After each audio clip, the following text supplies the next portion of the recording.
Chapter 8.10 Distressed Adolescent Man. The species, the second half of Homo habilis' reign, 2.4 to 1.4 million years ago, the individual now, 14 to 21 years old. Here in the book are a series of 3 drawings by Jeremy. On the left, titled Approaching Resignation, is a small-headed, wide-eyed figure labelled Our Moral Conscience, saying, "You're bad," and pointing to an individual with its larger head, seemingly bowed in shame. In the middle, titled The Moment of Resignation, is a scene depicting a clearly defiant individual looking away from and blocking with an outstretched arm the condemnation, an act which leads to a happier-looking state where the individual is sporting a crown, expressing a smile, and grasping for a trophy. Lastly, labelled the selfish, power, fame, fortune and glory-seeking resigned adult, shows the individual stamping on a fallen oppressor, holding up a sword in one hand and a trophy in the other, and still wearing a crown, but looking thoroughly unhappy and unfulfilled. The distressed adolescent stage of humanity's adolescence represents the time when adolescents struggled with the extreme distress brought about by their full engagement with the issue of the human condition. When the human species became excessively upset, as has occurred during the latter stages of the reign of Homo sapiens sapiens, the extreme distress experienced by an adolescent confronting the issue of the imperfection, both of the world at large and within themselves, became so great it led to a state of such unbearable depression that it forced the adolescent to resign to living in denial of the issue of the human condition and to never again thinking about anything that brought that issue into focus, which, as we've seen, was almost all thinking. An agonising process that resulted in the psychotic, psych or soul repressed, and neurotic, neuron or mind repressed, state of extreme alienation. This process of resigning to a life of living in denial of the human condition was described in Chapter 2.2, with this stage being the one that school teachers described as the most difficult to teach. The adolescents seem to be at complete odds with what is expected of them. Most teachers are terrified of these extremely uncooperative mid-teenage ages. And in paragraphs 654 to 655, the strategy a person adopted after resignation to bring some relief to the insecurity of their situation was described. It was explained there that not only did resigned humans find ways to avoid and deny the issue of the human condition, they also found ways to convince themselves that they were the opposite of flawed and corrupted. It was described how, unable to refute the negative view of themselves with understanding, the resigned person could only counter the negatives by focusing on, emphasising and developing whatever positive view of both the world and themselves they could find. In particular, they became preoccupied finding ways to feel good about themselves by competing for power, fame, fortune and glory. If their team could win a football match, or if they could do something that brought praise, basically any activity that would relieve the insecurity of their condition, that was all that mattered. And the more insecure they were, the more desperate was their need for reinforcement. So it follows that once the full extent of the imperfection of their corrupted condition became apparent at the time of resignation, then their need for reinforcement to counter that uncertainty about their worth became extreme.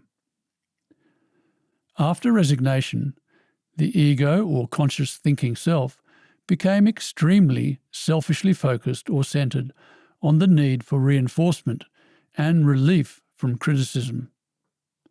So, as well as practicing complete denial of any confronting truths and becoming very angry towards any criticism, extreme egocentricity was the main outcome of resignation. Basically, after resignation, the angry, egocentric, and alienated responses to the dilemma of the human condition that emerged in infancy and had been gradually developing throughout childhood and early adolescence suddenly became greatly amplified.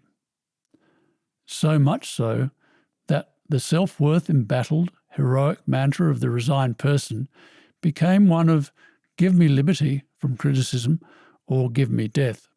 No retreat, no surrender. Death before dishonour. In essence, I don't believe the insinuation that I am a bad person is deserved, and in any case it's too unbearable to accept, so I will never tolerate any suggestion of it.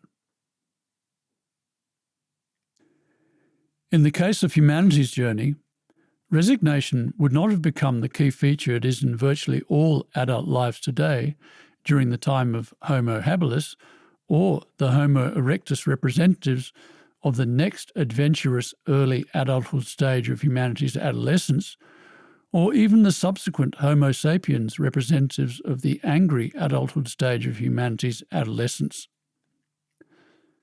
Resignation would have only appeared during the 200,000-year reign of Homo sapiens sapiens, and only become almost universal in the final 11,000 years of that reign.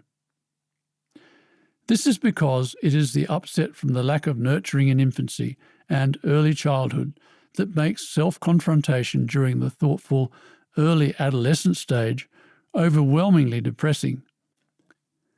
And this lack of nurturing, basically the alienated, detached from their true loving soulful self-state of parents, was not an outstanding feature of human life until the final stages of humanity's adolescence.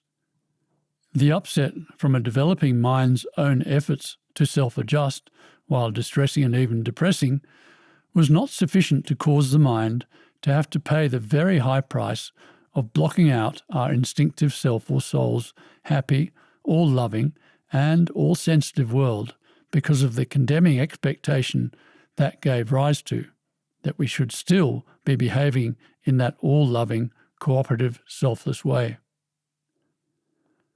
Upset and its effects had to be very great for resignation to occur, and while upset and its effects are very great in modern humans, and as a result, resignation is almost universal, the fact that even amongst modern humans there have been adults who didn't resign, such as the prophets Abraham, Moses, Plato, and Christ, evidences that the extreme upset that leads to resignation is not yet an intrinsic part of the human makeup.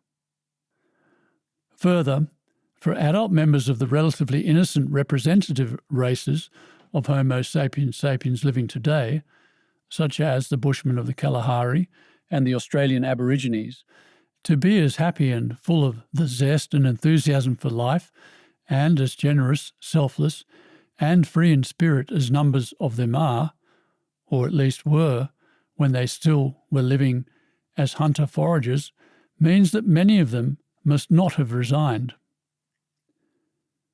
The world of soundness and happiness is not far below the surface in humans today.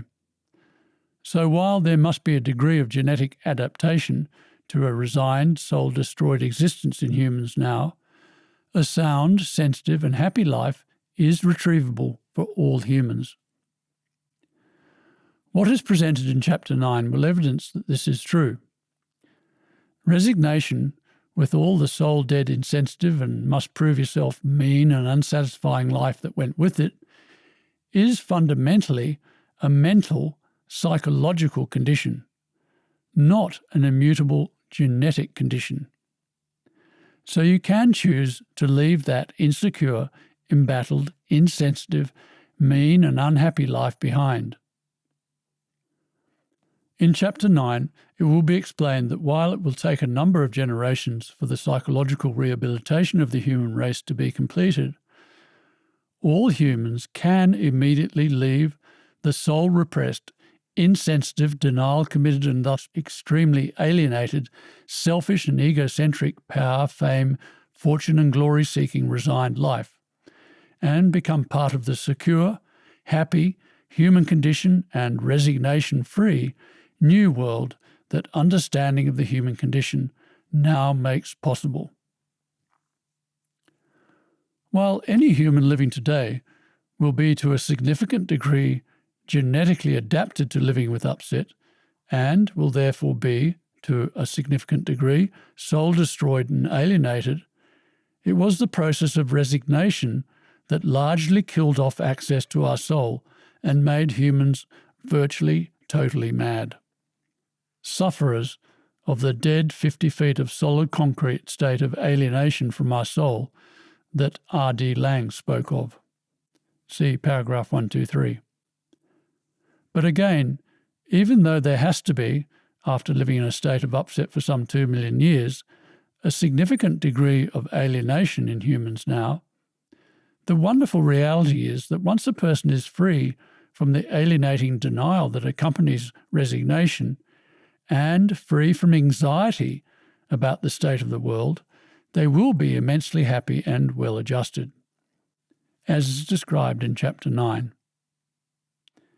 Yes, the existence of extreme sensitivity and soundness in modern humans, like Christ, and the happiness and soundness of relatively innocent races living today, like the Bushmen, evidences that once humans are freed from the escapist preoccupations that follow resignation, they will be able to access a great deal of our soul's sound sensitivity and happiness. The aforementioned English explorer and philosopher Bruce Chatwin acknowledged the unresigned soundness and sensitivity of Christ and also of the relatively innocent races when he wrote in his 1989 book, What Am I Doing Here?, these extraordinarily honest words. There's no contradiction between the theory of evolution and belief in God, integrative meaning, and his Son, the uncorrupted expression of our original instinctive orientation to integrative meaning, on earth. If Christ were the perfect instinctual specimen, and we have every reason to believe he was, he must be the Son of God. By the same token, the first man was also Christ. William Blake was essentially making the same point when he wrote in 1809 that all our distant ancestors had originally one language and one religion. This was the religion of Jesus, the everlasting gospel. Antiquity preaches the gospel of Jesus, the gospel of original innocence. Yes, since the common dictionary definition of a prophet is someone who speaks for God, and Christ was an exceptionally uncorrupted expression of our original instinctive self or soul's orientation to integrative meaning, then Christ spoke for God. He was a prophet. In terms of being unresigned, Christ was certainly amongst the firstborn from among the dead, the resigned. I should mention that as a member of the Jewish race, Christ would have benefited from a degree of genetic toughness in that race, because it would have allowed his exceptionally well-nurtured Lamb of God innocence to survive contact with the upset world where someone less genetically toughened may have not. As my headmaster at Geelong Grammar School, Sir James Darling, who in his full-page obituary in the Australian newspaper in 1995 was described as a prophet in the true biblical sense, acknowledged in one of his famous speeches about sensitive, innocent soundness not being enough for someone to be able to defy the alienated, dishonest world of denial and find the explanation of the human condition, he must be sensitive and tough, which is why a member of the Bushman race, a genetically relatively innocent race, could not have found the explanation of the human condition. Note, later in paragraph 1032, I cite more of Sir James's speech, in which he spoke about the need to be sensitive and tough. And much more can be read about his incredibly visionary education program at Geelong Grammar School, where he deliberately set out to cultivate the innocent soundness needed to confront and solve the human condition at www.humancondition.com/darling. Sir Lawrence van der Post was another who recognised that the Bushman, although relatively innocent, did not have sufficient instinctive toughness to withstand the upset world when he described in his 1961 book, The Heart of the Hunter, how mere contact with 20th century life seemed lethal to the Bushman. He was essentially so innocent and natural a person that he had only to come near us for a sort of radioactive fallout from our unnatural world to produce a fatal leukemia in his spirit. A further difference between Christ and the more innocent so-called primitive races, such as the Bushman, is the greater level of self-restraint that accompanies toughness, which Christ, being a member of the more upset, adapted Jewish race, would have also possessed. How restraint has accompanied the rise and upset during the human journey is one of the main themes of this chapter. Incidentally, understanding that Christ represents our instinctual self allows us to decipher the so-called Trinity of main influences or forces on earth that many religions recognise, with God, the Father, being integrative meaning, while God, the Son, and God, the Holy Ghost or Spirit are respectively the two great tools for developing integration or order, namely the gene-based and nerve-based learning systems that our instincts and conscious intellect represent. Yes, as a representation of the perfect instinctual specimen, Christ did represent God the Son, and our intellect, particularly a godly integrative meaning acknowledging inspired and guided intellect, is God the Holy Ghost or Spirit. Ancient Greece must have also been home to quite a number of unresigned, denial-free, truthful, effective-thinking so-called prophets, for that empire to have been so extraordinarily innovative, establishing as it did in that golden era so many of the foundation ideas for the Western world, across politics, philosophy, science, psychology, astronomy, architecture, and art. Certainly the early Athenians, Socrates and Plato, were unresigned, denial-free thinking prophets. Indeed, very early Athenian society must especially have been populated by relatively innocent people because they were sufficiently ego-free to both seek out uncorrupted, innocent shepherds to run Athens and, it follows, tolerate their authority. In fact, the Prophet Muhammad observed that every prophet was a shepherd in his youth. It is the unnatural world of city living that is especially distressing to and thus corrupting of our original instinctive self or soul. As that exceptional denial-free thinking prophet of our time, Sir Lawrence van der Post, also noted, during the turbulent period of Plato's time, Pericles, a close friend of Plato's stepfather, urged the Athenians therefore to go back to their ancient rule of choosing men who lived on and off the land and were reluctant to spend their lives in towns and prepared to serve them purely out of sense of public duty, and not like their present rulers who did so uniquely for personal power and advancement. And as to the relatively alienation-free, natural, loving, nurturing ability of existing relatively innocent races, in Australian Aboriginal society, Ashley Montague wrote in 1974 that all observers agree upon the extraordinary tenderness which parents display towards their children, and indeed to all children, whether of their own family and race or not. In the case of the Bushmen of the Kalahari, this quote from an article titled "Tribes of the Kalahari, Their Love of Children, Both Their Own and That of Other People," is one of the most noticeable things about the Bushmen. Anthropologist Virginia Abernathy noted that the Bushman mother carries her child with her at all times, up to 4 years of age. Archaeologist Jeff Bailey wrote that children are breastfed for up to 3.5 years, and among the Bushmen, lactation suppresses ovulation. And as mentioned earlier, Kung Bushmen infants hardly ever cry. As for the Yucana Indians, a relatively innocent indigenous tribe of Venezuela, the author Jean Liedloff, who spent 2.5 years living with them, wrote of their in-arms phase that consists simply of the infant having 24-hour contact with an adult or older child, and that the notion of punishing a child had apparently never occurred to these people. And, just as with Bushman infants, Yucana babes in arms almost never cried.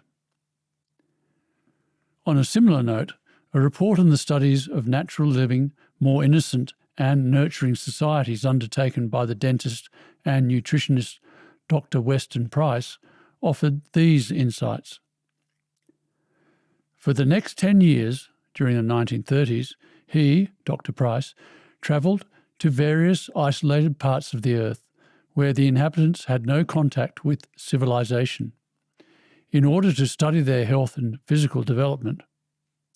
Price took photograph after photograph of beautiful smiles and noted that healthy primitives were invariably cheerful and optimistic. Such people were characterized by splendid physical development.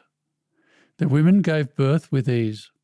Their babies rarely cried, and their children were energetic and hearty. Many others have reported a virtual absence of degenerative disease, particularly cancer, in isolated so-called primitive groups. Yes, the human race is not so instinctively adapted to upset now that humans are no longer capable of being innocent enough to avoid the psychologically deadening state of resignation. With sufficient nurturing and shelter from upset behaviour, an individual can avoid that path and state. The reality is that there does have to be a great deal of upset in humans for that upset to become so unbearable that they have no choice but to pay the extremely high price of blocking out all access to their all-sensitive, enthralled with all of life, all-loving, soulful, true self. And the behaviour of a resigned person is essentially a form of death-like dissociation or autism. Indeed, it matches perfectly the description a former president of the British Psychoanalytical Society, the psychiatrist and paediatrician D.W. Winnicott, gave for behaviour associated with autism in his book, Thinking About Children. Autism is a highly sophisticated defence organisation. What we see is invulnerability. The child carries round the lost memory of unthinkable anxiety, and the illness is a complex mental structure ensuring against recurrence of the conditions of the unthinkable anxiety. Later in this chapter, we will see that when upset became even more extreme, how an even more dishonest, alienating, autism-equivalent psychological strategy than resignation was invented to cope with the human condition. This was to take up born-again pseudo-idealism, an adaptation that progressed from religion through to the extremely dishonest forms of pseudo-idealism, from socialism to the New Age movement, to feminism, to environmentalism, to the politically correct movement, and ultimately to totally truthless, postmodern deconstructionism.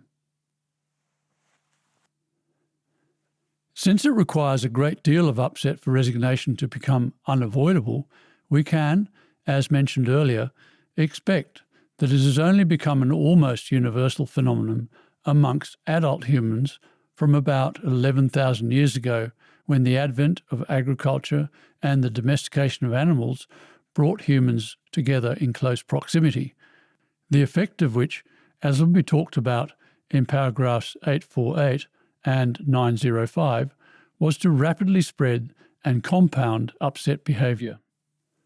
Moses' Genesis account of Noah's Ark is actually a metaphorical description of this time when resignation flooded the world and our soul and all its truths went under, drowned, when our soul was pushed into our subconscious, out of the conscious awareness, and our extremely superficial and artificial, living only on the meniscus of existence, highly competitive, I only care about proving my worth, egocentric way of living became all dominant. The only creatures to escape the horror of resignation, to survive this drowning of our soul, were the animals and the very few well nurtured with unconditional love, sound and secure, unresigned prophets, as symbolized in this case by Noah and his zoo. As Moses says in Genesis, Noah was a righteous man, blameless among the people of his time, and he walked with God. He did not have to deny integrated meaning. God saw how corrupt the earth had become, for all the people on earth had corrupted their ways. So God said to Noah, "Make yourself an ark. I am going to bring flood waters on the earth. Everything on earth will perish. The soul and all the denial-free truths will perish when people resign to a life of denial. But I will establish my covenant with you."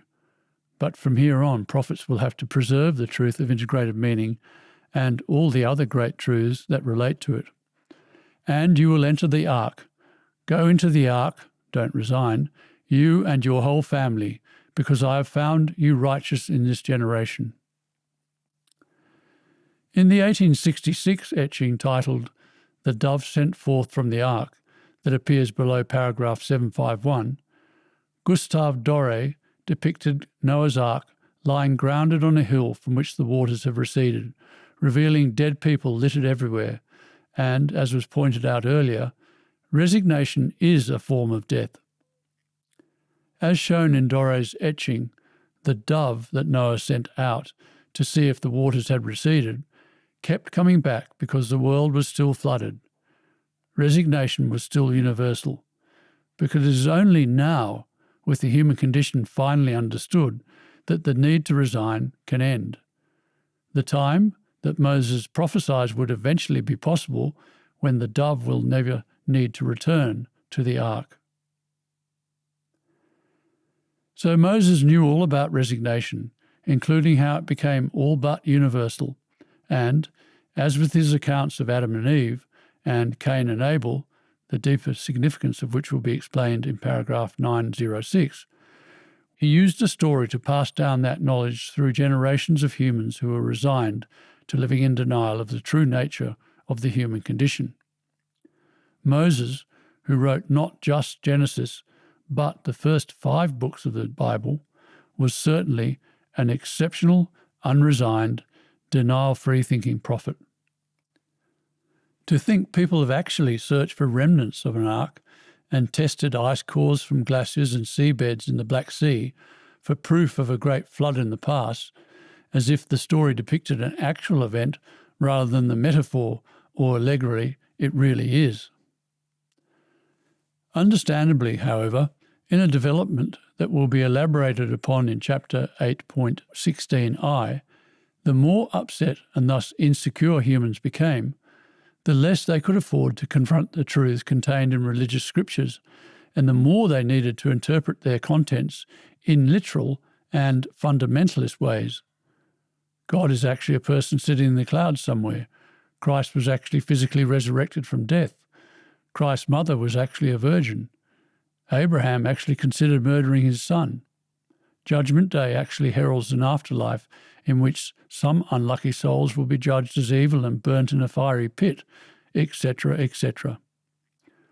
But with the upset state of the human condition now defended, all religious metaphorical descriptions, parables and symbols, in fact all mythology, can be safely explained and demystified, as is shown throughout this book and in the compilation of all my work, the book Freedom Expanded.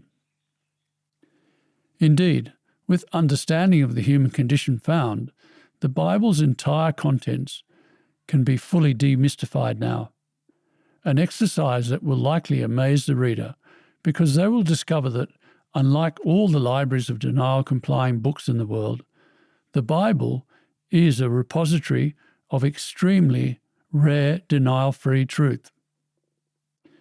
In fact, as will be described in paragraph 927, virtually the whole story of the human condition, but scientific explanation, is perfectly described in the Bible, albeit in the abstract, metaphysical, and often metaphorical terms that denial-free, truthful thinking prophets were limited to in those early pre-science times when the Bible was written. The reformist theologian Martin Luther recognized the comparative integrity of the Bible when he said, "Homer, Virgil, and other noble, fine, and profitable writers have left us books of great antiquity, but they are naught to the Bible." No wonder it is the world's best-selling and most widely distributed book, with 6 billion copies having been printed so far. And I might mention that just as people practice regularly rereading the Bible because its denial-free, out of Plato's cave, soul-filled honesty is so aligning for soul-repressed, alienated, lost humans, so people will discover that the more they reread this book, the more it will reconnect them to their soul and clear their mind of alienation. But in an infinitely more effective way, because the denial-free truth in this book is both reconciling of our upset state and based on first principle science, which means it is infinitely more explanatory, clarifying, and understandable, and thus infinitely more soul-aligning and mind-clearing. We now need to look at what happened during the second phase of the distressed adolescent stage in the years immediately following resignation, as well as what happened in those same years from 15 to 21 years of age to those humans who didn't have to resign, a group that included virtually all our forebears who lived prior to the advent of Homo sapiens sapiens. Firstly, in looking at the situation of those who did resign to living a life of denial of the issue of the human condition and of any truths that brought the issue into focus, after resigning at about the age of 15, it normally took the individual another 6 years of procrastination to make sufficient mental adjustments to be able to embrace the new, post-resigned, extremely dishonest resigned way of living. Here in the book, below paragraph 753, there is the drawing by Jeremy that also appeared at the beginning of this chapter. Its caption reads, "Humanity's Journey from Ignorance to Enlightenment." To best describe the situation presented by this sobered and then depressed period leading up to resignation and the 6-year period of procrastination over having to take up a dishonest, soul-dead, resigned life that followed, imagine we're all sitting on a ridge between two valleys. Behind us lies the valley of humanity's enchanted childhood, the Garden of Eden, in which everyone lived happily and extremely sensitively in a non-upset, cooperative, all-loving state. Ahead of us, however, is a hell of smouldering wasteland of devastation and destruction, a wilderness of terrible upset and alienation. It was, of course, a wasteland we didn't want to enter, but retreat was not an option. To leave all that happiness, laughter, and togetherness behind was heartbreaking, but we had no choice but to turn our back on it. We couldn't throw away our conscious mind. We couldn't stop thinking. And while we practiced thinking, upset was an inescapable byproduct that could only be brought to an end by finding understanding of our corrupted state. Understanding that lay on the other side of that terrible wilderness of devastation, aloneness, and alienation. While the lyrics of Joe Darien's classic song, The Impossible Dream, have already been referred to in Chapter 1.3, they provide such a wonderful description of how awesomely courageous humans have been in undertaking our species' corrupting search for knowledge, they are worthy of inclusion again.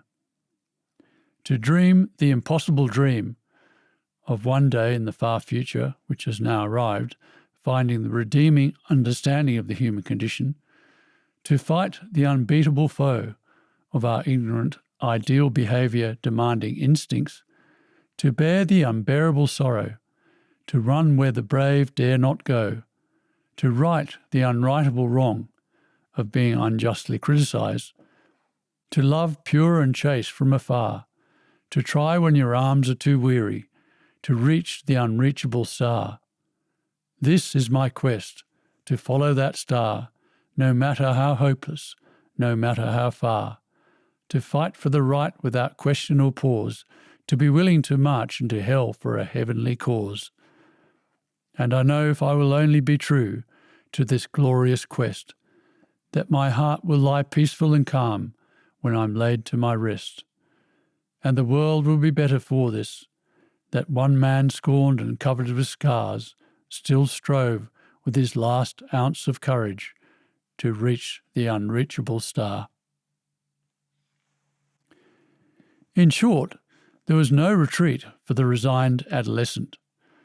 Like all the fully conscious humans who had gone before them, they each had to find the courage to continue humanity's heroic search for knowledge. Procrastination got them nowhere, and so, and this behaviour is more typical of recent times, after a few years spent consuming lots of drugs and alcohol and partying long into the night to help them accept their fate, the adolescent had to get on with it and take up the challenge of adulthood in a world where understanding of the human condition was yet to be found. In fact, it normally wasn't until they reached 21 that young resigned adults finally managed to orientate themselves to their extremely compromised resigned life. An orientation that involved two main adjustments. First, they had to block out the negative reality that living so falsely and thus so dead in soul and intellect meant they would have to endure living a completely corrupted, phony, fake life.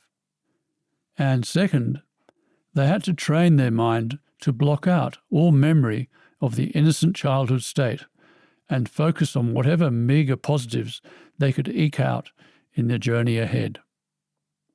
I describe these positives as meagre because the degree of happiness they provided did not compare to the happiness the human race enjoyed while living in the magic state of our soul's true, all-loving and all-sensitive world. The first, in truth, tiny positive, was the prospect of the adventure involved in trying to avoid, for as long as possible, the inevitable disaster of complete self-corruption. We may have been about to go under, become totally corrupted, but at least we could hope to make a good fight of it.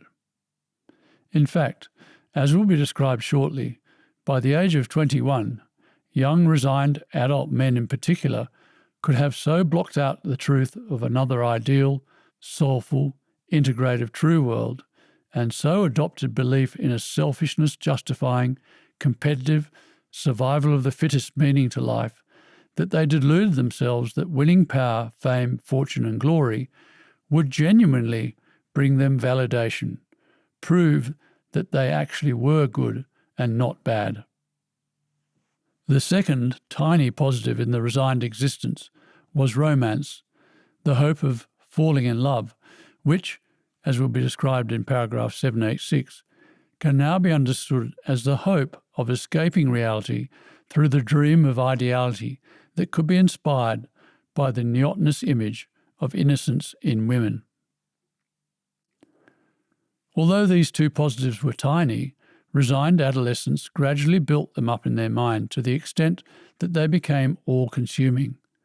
They had no choice but to mentally posture themselves and their resigned environment in such a way to be able to propel themselves off that ridge and take up humanity's journey to find liberating understanding of our species' upset, corrupted condition.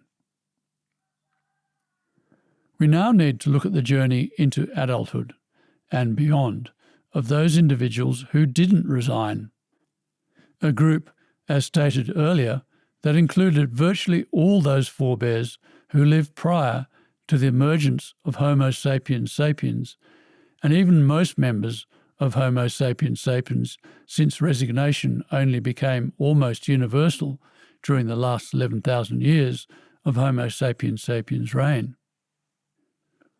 Although not becoming so upset that they had to resign to a life of living in denial of the issue of the human condition, the lives of unresigned individuals still followed a parallel path to that of resigned individuals, who were living with the delusion that by winning power, fame, fortune and glory, they could genuinely validate themselves, prove that they were actually good and not bad.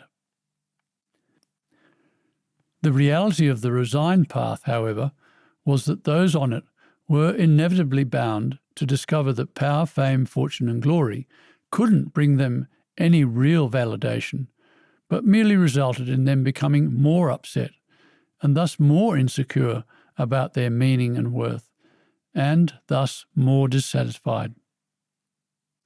In contrast, while unresigned individuals were not living with the delusion that they could prove that they were champions and heroes of a competitive survival of the fittest, red in tooth and claw world, they were, nevertheless, living with the naive illusion, the optimistic hope, that all the wrongness in the world could be righted, that they could make the world a better, more ideal place. The reality then for the unresigned person was that the situation all around them, and even in themselves, only got worse as the upsetting search for knowledge continued, which means everywhere humans were becoming more upset and thus cynical about the goodness of other humans, mean-spirited and destructive. So while their disappointments and frustrations were coming off vastly different bases, both the resigned and the unresigned faced overwhelmingly difficult paths.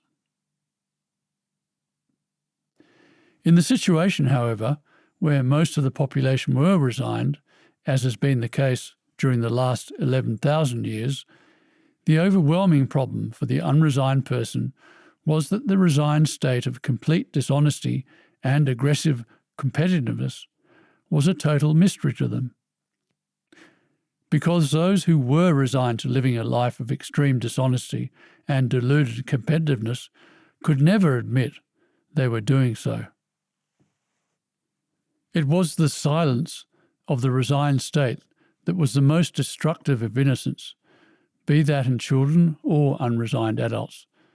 In the words of Simon and Garfunkel's 1964 song, The Sound of Silence, "Fool, said I, you do not know, silence like a cancer grows."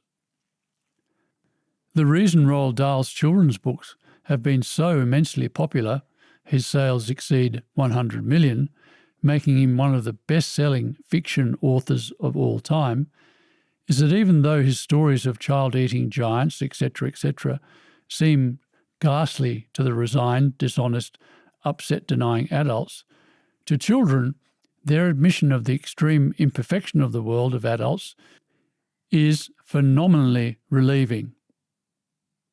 In effect, resigned people assumed everyone else was also resigned, and therefore that it was self-evident as to why they behaved so dishonestly, aggressively, and competitively. But their behaviour was, in fact, a complete mystery to the unresigned. And since the idealistic innocence of the unresigned mind was so trusting and thus codependent to the resigned state, they were brutalised to the point where, almost invariably, their innocence was destroyed by the extreme dishonesty and defensiveness of the resigned state. The psychiatrist Wilhelm Reich wrote honestly about this effect of upset on innocence when he described in his 1948 book, Listen, Little Man, how the living, those relatively free of upset, is naively kindly. It assumes that the fellow human also follows the laws of the living and is kindly, helpful and giving. As long as there is the emotional plague, the flood of upset in the world, this natural basic attitude, that of the healthy child or the primitive or the unresigned adult is subject to, the greatest danger For the plague individual also ascribes to his fellow beings the characteristics of his own thinking and acting. The kindly individual believes that all people are kindly and act accordingly. The plague individual believes that all people lie, swindle, steal, and crave power. Clearly, then, the living is at a disadvantage and in danger. Recall Sir Lawrence van der Post's description of how the relatively innocent bushman struggled to cope with upset. Mere contact with 20th century life seemed lethal to the bushman. He was essentially so innocent and natural a person that he had only to come near us for a sort of radioactive fallout from our unnatural world to produce a fatal leukemia in his spirit. In truth, this description also applies to the catastrophic effect today's terminally alienated world is having on many children, the result of which is the epidemic proportion of anxiety-related disorders like ADHD and autism that we are now seeing, a development I will describe in greater detail later in chapters 8.16b and 8.16c. The dilemma for the unresigned person has been that no matter how much idealism, no matter how much selfless behaviour they threw at a problem, the bottom line truth was that only understanding of the human condition could stop the resigned from behaving the way they were behaving, simply because the resigned had no other way of coping in the meantime. We will see later in chapters 8.15 and 8.16 how various mechanisms, like religion, were developed to try to contain the dishonesty and devastation of the resigned way of living.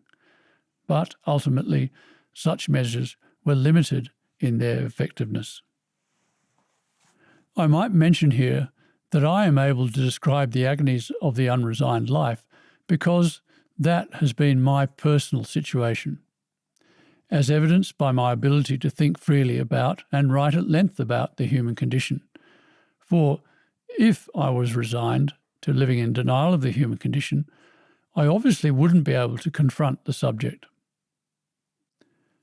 So while in the final 15 to 21-year-old stage of adolescence, the resigned person procrastinated over having to take up such a dishonest, soulless life, the unresigned person, or in humanity's case, virtually all members of Homo habilis, Homo erectus, and Homo sapiens, and most members of Homo sapiens sapiens prior to 11,000 years ago, had to adjust to the prospect of having their idealism disappointed, resisted, and thwarted at every turn.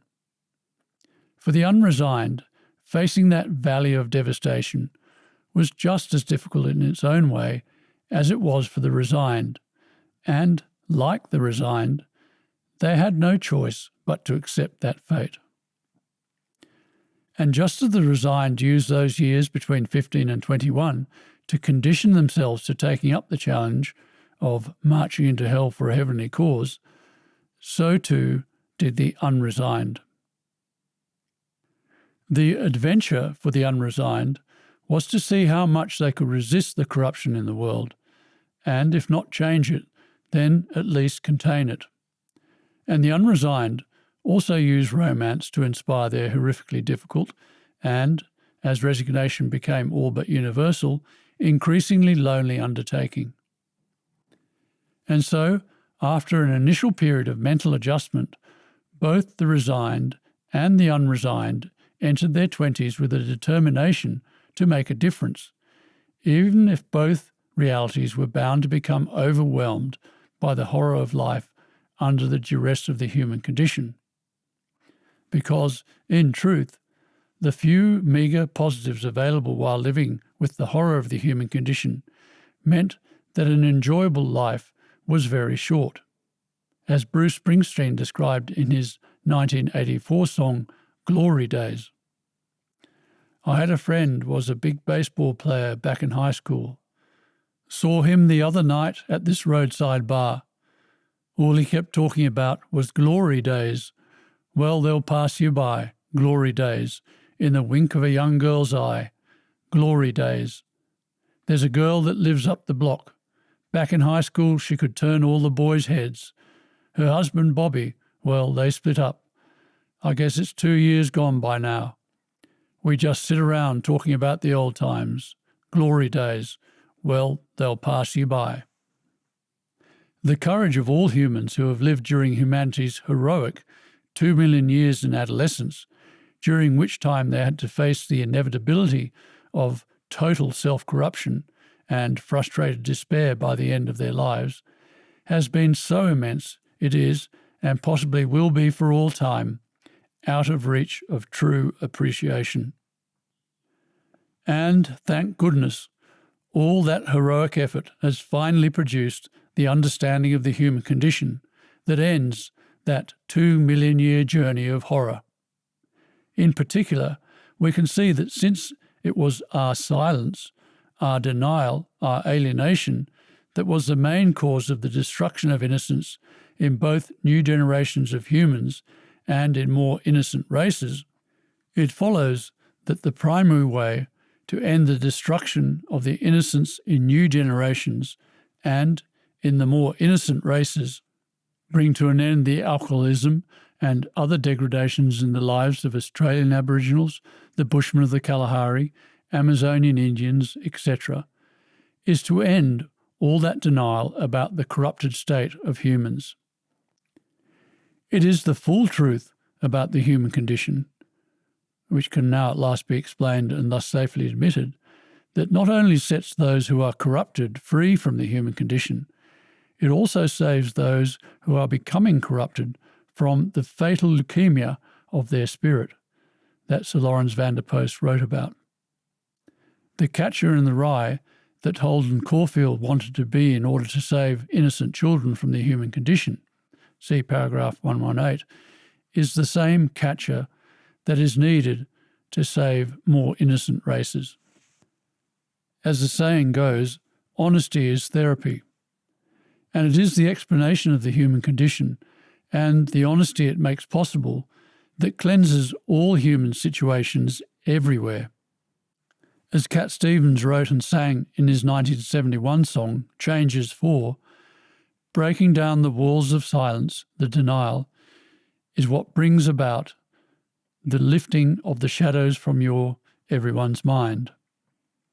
Yes, this explanation is the ultimate form of therapy for each human and for the situation that exists between humans of all genders, generations, races, countries, and cultures.